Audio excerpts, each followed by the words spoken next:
Okay, so we have graphed the original in red. We've graphed the inverse in purple. Do we know whether the inverse, the purple one, is a function or not? Is it a function? The purple one. No, it is not. Or no, it is not, or no, you don't know. Sorry. No, it is not. Thank you very much. Okay? And how do we know it's a no? Fails the vertical line test. That's exactly right. Okay, now, some of you have been asking me questions about domain and range. If we just focus on the red one, I tried to get you to visualize the idea of smashing the whole graph onto the x-axis. All of these points over on this branch are going to come up, and all of these points are going to come straight down. And then I've asked you this question: how much of the x-axis would you have covered? Remember, this thing gets wider and wider forever. If you brought them all to the x-axis, they'd cover.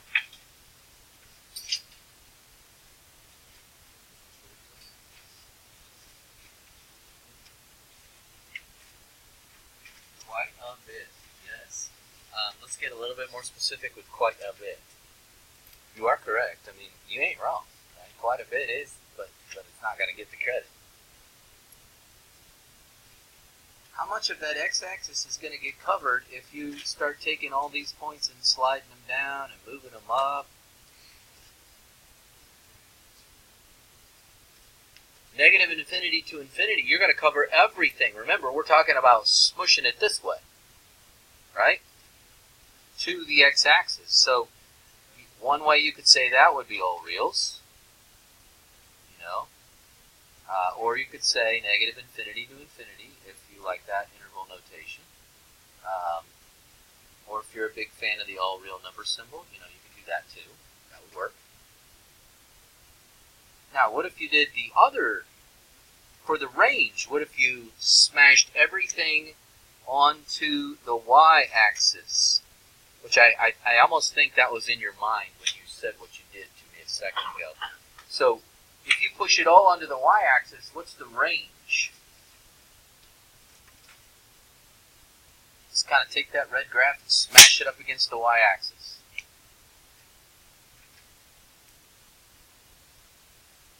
What would it look like if you did that? Oh yeah, you guys are discussing it right now or off top? I'm not sure. I guess. So we have no idea. We'll just take that thing and smash it together onto the y-axis. How much of that y-axis would be covered? Everything? So you just like take it all and just kind of... How much of this line would get covered? Well, I don't think all of it, because past this point there's nothing. That's not even true, because this would be half of it. 1/3. And there's extra. Okay, folks, we have never ever in our lives said half of it or 3/4. I need to know where. From 3 where? From 3 down. How do you say that? Y is less than or equal to 3. Y is less than or equal to 3. Okay. Look at the purple one. Go through the process again. Purple one. What are you going to do?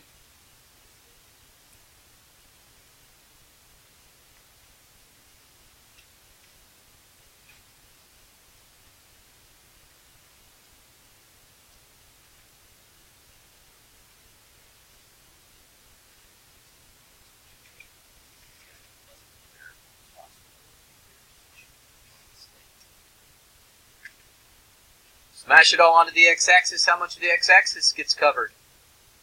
Come on, push all of these points onto the x-axis, how much of that x-axis would be covered by the purple dots?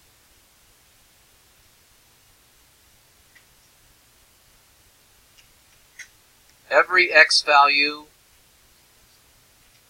less than or equal to 3. Okay, let's do the same thing. Push them up against the y-axis. Push, push, push, push. Push all these points against the y-axis. It just keeps getting wider and wider and wider forever and ever and ever. Never stops. Wouldn't you eventually cover every single positive and every single negative? What do we say then? All reals. What's the connection between the domain and range of the red and the domain and range of the purple? They flip. I know that's a giant mess, but they literally switched places. Man, that's a mess.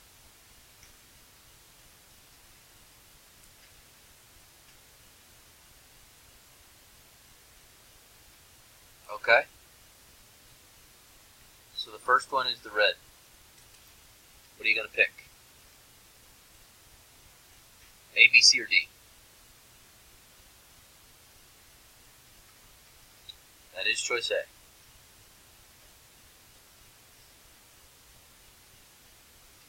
Alright, next, purple. Which one's the domain and range of the inverse? C. You are correct. You have to be able to do that kind of thing.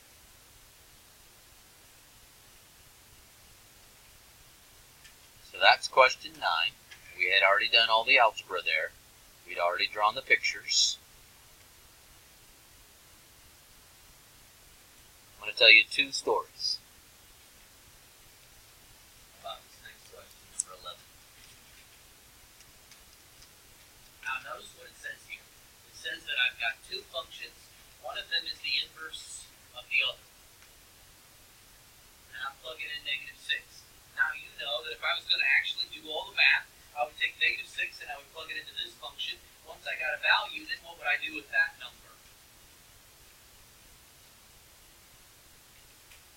What would I do with that number?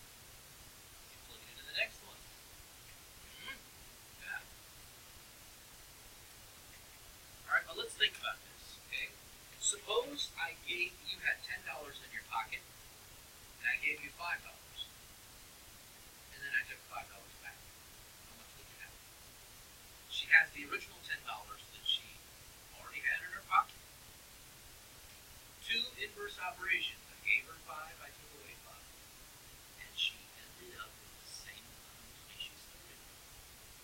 That's a pretty simple example of 2 operations that are inverses. I'll give you another example. Every morning when I get up, my feet are naked. True story.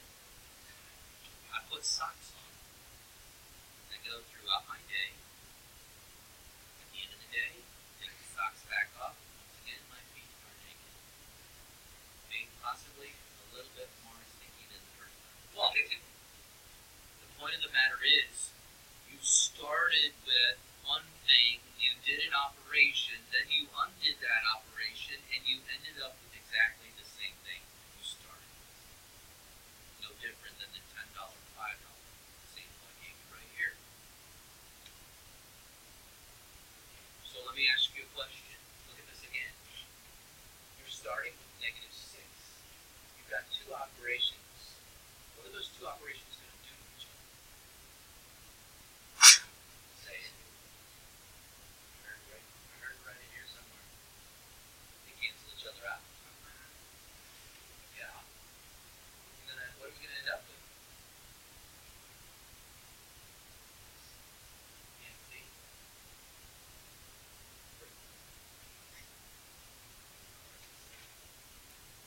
You started with -6. You did 2 operations, which according to him cancel each other out. What are you going to end up with?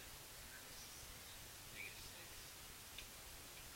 Now, do I need to find the inverse function and take that -6 and plug it into the inverse of that, and then take that number and plug it into the original one and show you that it equals -6? I could. But I don't think we need to if we understand that two functions, they have already guaranteed you their inverses. They called one f and one f inverse.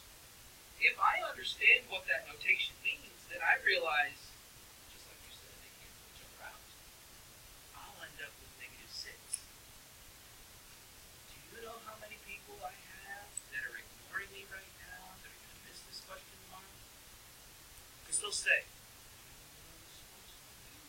and I'm like, well, wait a second, we had this big long conversation about how those two things cancel each other out. I gave you two nice examples. So, hopefully you understand that those two things are canceling each other out, leaving you exactly what you started with. Whether you use my money example or the socks example, it doesn't matter. Okay? What do we do to find inverses? Question 13, what's the first step? What do we switch? Switch x and y. Okay? Switch x and y. Solve. 2 steps. Cube it, excellent, decision.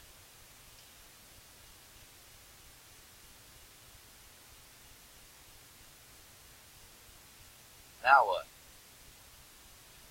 Add 2. Hey, we're done. Right? Because we added that to the other side. So it should not be one we miss tomorrow, especially if we're using our notes, right?